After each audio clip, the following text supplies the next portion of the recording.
இன்றைக்கி உங்களுக்கு விஷ்ணுபதி புண்ணிய காலம். அதனால் காலையிலே கோயிலுக்கு வந்தாச்சு. 10 மணிக்குள்ளே வரணும். அதனால் காலையில் 7 மணிக்கே வந்தாச்சு. பெங்களூர் கிளைமேட்டில் பூக்கெல்லாம் எவ்வளோ ஃப்ரெஷ்ஷாக இருக்குது பாருங்கள். வர வழியிலே நான் பூக்கெல்லாம் எடுத்துகிட்டு வந்தேன்.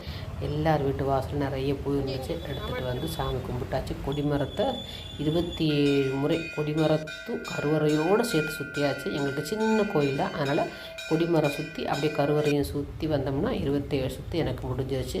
77 முறை பெருமாளுடைய நாமாவளியை சொல்லியாச்சு. அப்படியே நம்ம வெளியில் வரும்பொழுது உங்களுக்கு சின்னதாக ஒரு லிங்கம் வச்சுருப்பாங்க, நாகர்லாம் வச்சுருப்பாங்க. அங்கேயும் உங்களுக்கு விஷ்ணு பாதம் இருக்கும். அங்கே நம்ம செம்பு சொம்பு இருக்கும். அதை எடுத்து நம்ம பெருமாளுக்கு விஷ்ணு பாதம் நமக்கு அபிஷேகம் பண்ணிக்கலாம். அதே மாதிரி சிவனுக்கும் நம்ம அபிஷேகம் பண்ணிவிட்டு நம்ம மன திருப்தியோடு வெளியே வரலாம். இன்னும் ரொம்ப முக்கியமானது என்னென்னா, இந்த கோயில் கிழக்க பார்த்துருக்கோம். ஸோ உங்களுக்கு நவகிரகமும் கிழக்க பார்த்தா இருக்கும். சூரிய வெளிச்சம் எப்படி உள்ளே வருது பாருங்கள். கரெக்டாக அவ்வளோ ப்ரைட்டாக இருந்துச்சு. அதனால் அப்படியே நம்ம இங்கேயே சூரிய நமஸ்காரம் பண்ணிவிட்டு நவகிரகத்தை இங்கே நவகிரகம் உங்களுக்கு துணைவியாரோட இருப்பாங்க. அவங்களே உள்ளே போய் ஒரு வளம் கும்பிட்டாச்சுங்க. கொடிமரத்தை பூக்கள்லாம் போட்டு கும்பிட்டுட்டு விளக்கும் ஏற்றியாச்சு.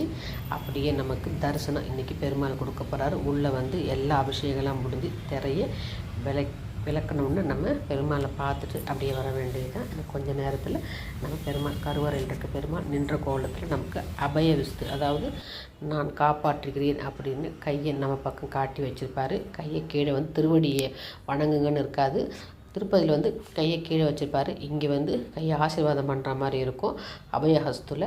அதே மாதிரி கடைசியில் எல்லாம் மிளகு சீரகம் பொங்கல் கொடுப்பாங்க. ரொம்ப அருமையாக இருக்கும். அதை வாங்கி அப்படியே பெருமாளுக்கு நெய்வேத்தியம் காட்டிட்டு கருடாழ்வாருக்கும் நெய்வேத்தியம் காட்டி நம்மளும் சாப்பிட்டு வீட்டுக்கு கிளம்பி வந்தாச்சு.